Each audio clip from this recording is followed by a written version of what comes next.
The grand house was glowing with laughter, music, and the clinking of glasses. Crystal chandeliers rained golden light across polished marble floors. The air smelled of expensive wine, perfume, and freshly polished silver. Guests in fine suits and glittering dresses filled the living room, their voices rising in cheerful conversation. Laughter rippled like waves, glasses clinked in toasts, and a string quartet played softly in the corner. But at the very edge of it all, near the wall where the light dimmed, a young boy stood quietly. His hands were pressed tightly against his sides, his back straight but tense. He wasn't laughing. He wasn't clinking glasses. He wasn't one of them. He was the maid's son, invisible to most, tolerated by few. The world inside this mansion sparkled, but for him it was a world he had only ever watched from the shadows.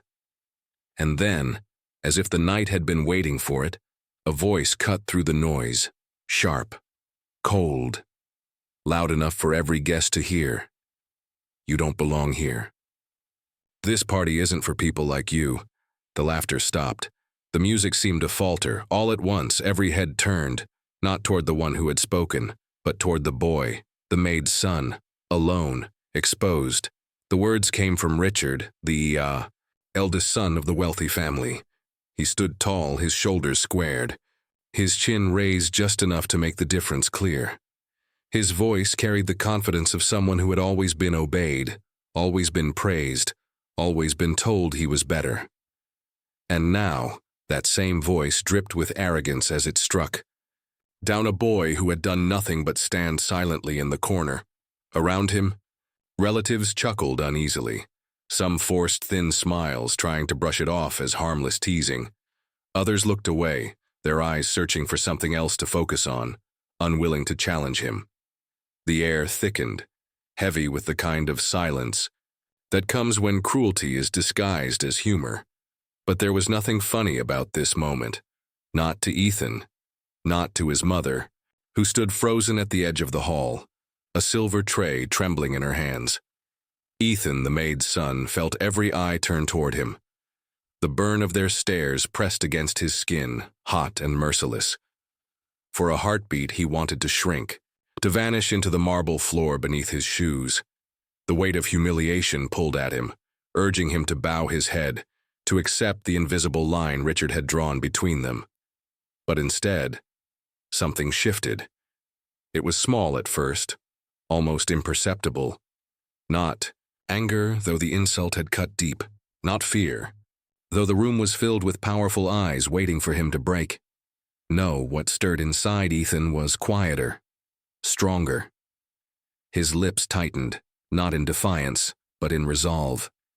His back straightened, not out of pride, but out of dignity, and in that moment, though he stood with nothing but silence, he carried himself with a strength that unsettled even Richard. Because sometimes the loudest answer is not words, but the refusal to bow. The words echoed in Ethan's mind, sharper than the crystal glasses on the tables, heavier than the chandeliers hanging above. "You don't belong here." But the truth was, he had heard those words long before this night. He each had heard them whispered at school when classmates mocked the way his shoes were worn thin. He had felt them in the stares of strangers, when his mother walked him through the wealthy neighborhood she cleaned for a living. He had carried them like invisible chains, reminders that he was always on the outside looking in. And yet, in every moment of rejection, his mother had whispered something different to him. "Ethan, dignity isn't given by wealth. It's carried inside you, and no one can take it away."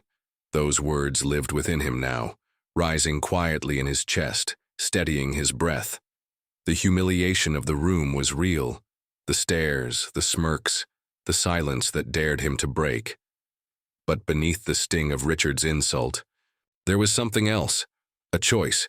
He could shrink and prove Richard right, or he could stand, not as the maid's son, but as himself. Ethan's heart pounded, not with anger, but with clarity. He realized this was not just about him. It was about every moment his mother had swallowed her pride to serve this family. It was about every late night she had stayed awake, stitching his clothes, saving her coins, refusing to let poverty define him. It was about the promise he had made silently to himself, that one day the world would see him for who he was, not for where he came from. So he lifted his chin. Just a fraction, but it was enough to shift the air in the room, enough to make Richard hesitate, enough to remind everyone watching that even the smallest flame of dignity burns brighter than arrogance dressed in silk. Richard smirked, raising his glass high, the crystal catching the chandelier's golden light. "This is a family celebration," he declared, his tone sharp, dripping with entitlement. "We don't need the help's children lurking around like stray dogs." A ripple of laughter followed. It wasn't loud. It was the brittle kind of laughter that masks discomfort. Some guests forced their smiles, eager to stay on Richard's side. Others shifted uneasily, their eyes darting anywhere but toward the boy in the shadows. Even the string quartet faltered, their bow strokes softening as if the insult had reached their music too. But Ethan didn't move. He didn't flinch. He didn't bow his head in shame, as they expected him to. Instead, he stood, still, his silence louder than their laughter. The calmness in his face unsettled the room, as though the balance of power had quietly shifted. And then, without asking permission, without waiting for approval, he took a step forward. One step, then another, each one steady, deliberate. The sound of his shoes against the marble floor echoed, sharp and unyielding. The room grew quiet. Guests leaned back, their laughter fading into nervous whispers. Even Richard's smirk faltered as Ethan walked past the glittering dresses, past the polished shoes, past the crystal tables, until he stood in the very center of the room, under the chandeliers. Light. He was no longer the maid's son hidden in the corner. He was a presence no one could ignore. The silence stretched, thick with anticipation. Every eye was on him now, not because of Richard's insult, but because of the quiet authority in the way he carried himself. It was as though Ethan had walked into his rightful place, and the mansion itself had no choice but to recognize it. The pianist had just finished a piece, and the room fell into a natural hush. Glasses lowered. Conversations paused. The faint crackle of the fireplace was the only sound left. And then, Ethan moved. Quietly, deliberately, he crossed the room, his steps echoing against the marble. He reached the piano, polished and waiting, its black surface gleaming under the chandelier.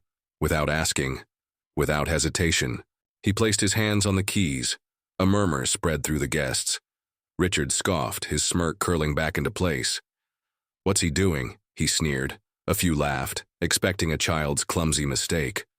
Others leaned forward, curious despite themselves. And then, music. Not random notes. Not a hesitant child pressing ivory keys.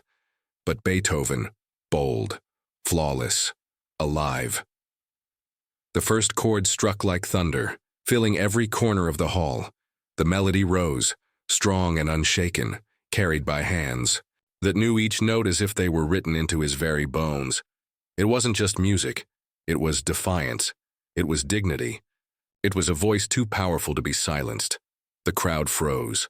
Forks hovered above plates. Glasses stilled in midair.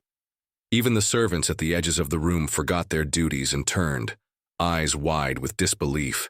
Every chord carried weight. Every rise and fall of the melody spoke of something deeper than sound. It spoke of nights Ethan had practiced on battered second-hand pianos, while his mother scrubbed floors. It spoke of discipline, of hidden genius, of a boy who had been underestimated too many times.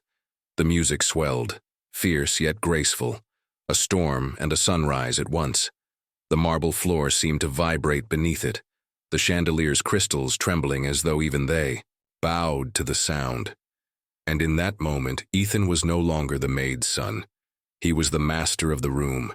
He held every ear, every breath, every heartbeat in his hands. Even Richard, his glass frozen halfway to his lips, couldn't hide the flicker of doubt in his eyes. For the first time that night, the laughter was gone, and in its place, there was awe. When the final note lingered, In the air, Ethan let his hands rest gently on the keys. For a breathless moment, the room was suspended, caught between the last echo of music and the thunder of its meaning. Slowly he stood. His posture was straight, his eyes steady, his voice calm but unshakable. "My mother may serve in this house," he said, his words carrying across the marble and velvet walls. "But that doesn't make me less human than anyone here. Dignity isn't inherited, it's proven." The words cut deeper than Richard's insult ever could. They weren't loud, but they were undeniable, like truth spoken into a room that had never cared to hear it before. Silence followed, heavy, uncomfortable, unbroken. The chandeliers still glimmered, the wine still sparkled in glasses, the air still smelled of roasted lamb and perfume. Yet all of it felt different now, as if the boy's voice had shifted the very weight of the house. No one laughed, not even Richard. His smirk was gone, his jaw tight, his eyes avoiding Ethan's. For the first time, the family wasn't looking at a servant's child to be dismissed. They weren't looking at the helps boy, who didn't belong. They were looking at someone entirely his own. Pride flickered in his mother's eyes, though she quickly lowered her gaze, as if afraid her joy would be noticed. Some guests coughed nervously, unsure how to respond. Others bowed their heads, ashamed of their silence earlier. And yet, beneath all the unease, there was a quiet shift. Respect. Recognize.